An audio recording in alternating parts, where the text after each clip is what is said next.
متشابہ کی تعریف لکھی ہے هو اللفظ الذي خفي المراد منه من نفس اللفظ بحيث لا يرجى معرفته في الدنيا لعدم وجود قرينة تدل عليه ولم يرد عن الشارع بیانه ولم يرد عن الشارع بیانه۔ متشابہ وہ لفظ ہوتا ہے جس کی مراد مخفی ہو نفس لفظ سے، جس کا لفظ ہی ایسا ہو کہ اس کا معنی بالکل سمجھ ہی نہ آ رہا ہو۔ لا یرجا معرفتہ فی الدنیا، دنیا میں اس کی معرفت کی امید ہی نہ ہو، دنیا میں اس کا معنی معلوم ہونے کی کوئی امید ہی نہ ہو، اس کا معنی اتنا زیادہ مخفی ہو کہ دنیا میں اس کا معنی معلوم ہونے کی کوئی امید ہی نہ ہو، کیونکہ اس پر کوئی ایسا کرینہ، کوئی دلیل نہیں پائی جا رہی جس کی وجہ سے اس کا معنی معلوم ہو سکے، نہ شارع نے، نہیں اللہ تعالیٰ نے، اللہ کے رسول نے بیان کیا اسے۔ مجمل میں کیا کہا تھا؟ تو مجمل وہ لفظ تھا جس کا لفظ کا معنی معلوم نہ ہو، نہ کوئی خارجی دلیل موجود ہو، اور لیکن شارع اسے بیان کر دے، جو متکلم ہے وہ اس کی وضاحت کر دے تو وہ اس کی وضاحت ہو جائے گی، ورنہ وہ مجمل رہے گا۔ اگر اس کی وضاحت ہو گئی تو مفسر بن جائے گا۔ تو متشابہ وہ ہے نہ جس کا لفظ کا معنی معلوم ہو، نہ اس پر کوئی خارجی دلیل ہو جس سے اس کا معنی معلوم ہو سکے، نہ ہی متکلم کی طرف سے بیان آئے بلکہ بیان آنے کی امید ہی نہ ہو۔ شارع علیہ السلام، شارع سے مراد لم یرد عن الشارع، اللہ تعالیٰ اللہ کے رسول نے اسے بیان ہی نہ کیا ہو۔ اس کی مثال جیسے حروف مقطعات ہیں، الف لام میم را ہا میم کاف ہا یا عین صاد، یہ جو حروف مقطعات سارے ہی متشابہ ہیں، ان کا معنی نہ اللہ رسول نے بیان کیا ہے، نہ ان کے آنے کی اب امید ہے۔ جب سے رسول اللہ دنیا سے تشریف لے گئے تو اس کے بعد ان کی وضاحت ہو ہی نہیں سکتی، اس لیے یہ متشابہ ہو گئے۔ ایسے ہی کچھ اللہ تعالیٰ کی صفات قرآن میں ذکر ہے، جیسے الرحمن علی العرش استویٰ، رحمان عرش پر مستوی ہوا۔ ویسے ایک معنی اس کا ہوتا ہے برابر ہونا یا بیٹھنا، اب اللہ تعالیٰ کے لیے یہ والے معنی تو مراد نہیں ہو سکتے۔ تو استویٰ کا مطلب کیا ہے؟ یہ بس کہتے ہیں، اس کا ترجمہ یوں کرتے ہیں، اللہ تعالیٰ اپنی شان کے مطابق عرش پر مستوی ہوا، بس یہ والا معنی کرتے ہیں۔ ہم اس کا معنی ہے کیا؟ جیسے ہم بندے بیٹھتے ہیں، اللہ تعالیٰ جو ہے بیٹھنے سے تو پاک ہے، کیونکہ بیٹھنے کے لیے جسم چاہیے، اللہ تعالیٰ جسم سے پاک ہے، اس لیے کہتے ہیں اپنی شان کے جو بھی اس کا معنی اللہ کیا مراد ہے، بس وہی والا معنی اس کا مراد ہے، ہمیں نہیں معلوم۔ ایسے ید اللہ فوق ایدیہم، اللہ کا ہاتھ صحابہ کے ہاتھ پر تھا۔ اللہ کے ہاتھ سے مراد کیا ہے؟ اللہ کا ہاتھ اس طرح تو ہے نہیں جو گوشت اور ہڈیوں کا جس طرح بندوں کے ہیں، کیونکہ یہ تو جسم ہے، اللہ تعالیٰ جسم سے پاک ہے۔ ید کا یہاں کیا مطلب ہے؟ بس اللہ ہی جانتا ہے، یہ متشابہ لفظ ہے۔ وَيَبْقَى وَجْهُ رَبِّكَ ذُو الْجَلَالِ وَالْإِكْرَامِ، رب کا وجہ چہرے کو کہتے ہیں۔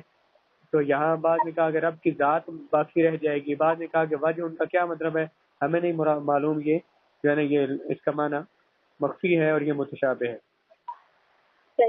تو متشابہ کا حکم یہ ہے، احناف کا قول یہ ہے کہ یہ امت کو یہ چاہیے کہ وہ اس کے معنی کے حق اور سچ ہونے کا یقین رکھے اور اس پر ایمان لائے، اور قیامت سے پہلے اس کے حقیقی معنی جاننے کی طلب میں توقف کرے، یعنی اس کے حقیقی معنی قیامت سے پہلے معلوم نہیں ہے، ہو ہی نہیں سکتے، قیامت کو پتہ چلیں گے، اللہ رسول اس کا بیان کر دیں گے۔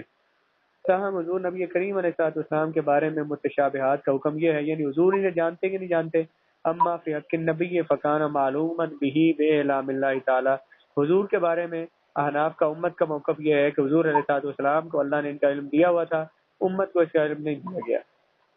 امام شافعی اور عام معتزلہ یہ کہتے ہیں کہ راسخون فی العلم متشابہ کی تعویل جانتے ہیں، یعنی جنہیں اللہ تعالیٰ نے بے شمار علم عطا فرمایا ہے، قرآن و سنت میں رسائی جنہیں عطا فرمائی ہے، رسوخ دیا ہے، وہ اس کا معنی جانتے ہیں۔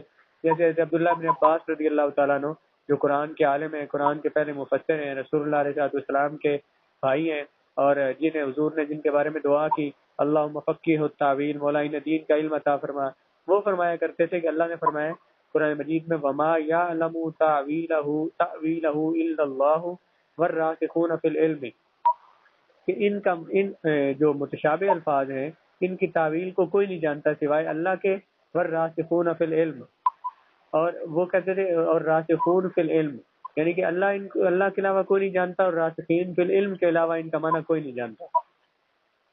تو وہ فرماتے تھے کہ ہم راسخون فی العلم ہے، اللہ نے ہمیں حضور کے اہل بیت کو اور حضور کی صحبت میں بیٹھنے والے کو اللہ نے ہمیں علم عطا فرمایا، ہم ان کا معنی جانتے ہیں۔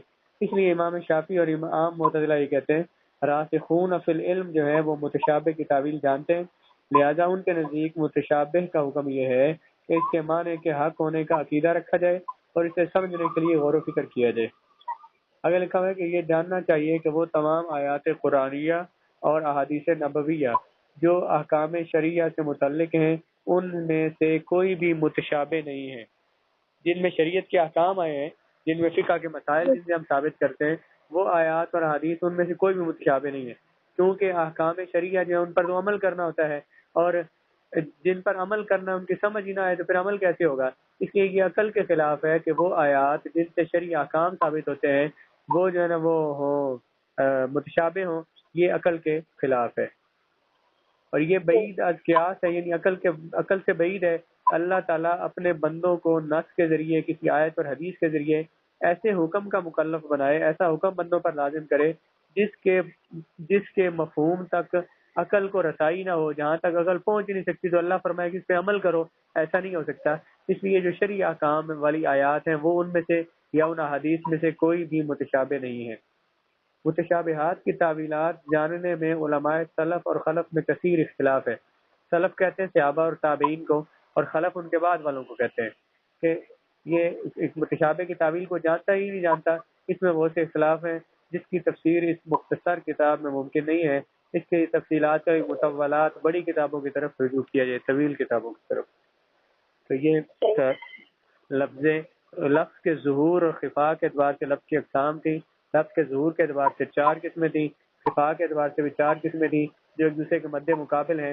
ظاہر کے مقابل خفی ہے، اور نص کے مقابل مشکل ہے، اور مفسر کے مقابل مجمل ہے، اور جو ظاہر تھا اس کے مقابل متشابہ ہے۔ یعنی ظاہر آیت جس میں بالکل جس کا معنی واضح ہو، اور متشابہ جس کا معنی بالکل ہی واضح نہ ہو، بالکل اس کا معنی معلوم ہو سکنے کی امید ہی نہ ہو، وہ متشابہ ہے۔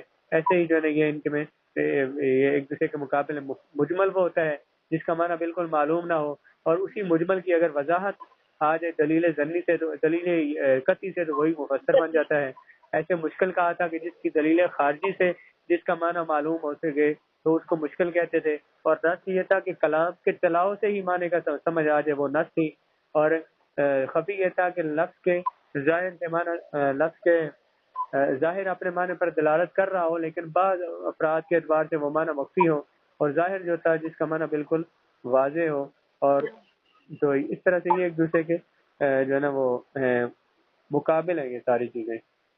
یہ چاروں 4 کی 4 قسمیں، 4 ظہور کے 4 خفاف ہیں، یہ ایک دوسرے کے مقابل۔ ٹھیک ہے، سمجھ آ گئی؟ پھر انشاءاللہ ان کو جب دہرائیں گے تو مزید انشاءاللہ پھر سمجھ آئے گی، ذہن میں بیٹھ گئی۔ ٹھیک ہے تو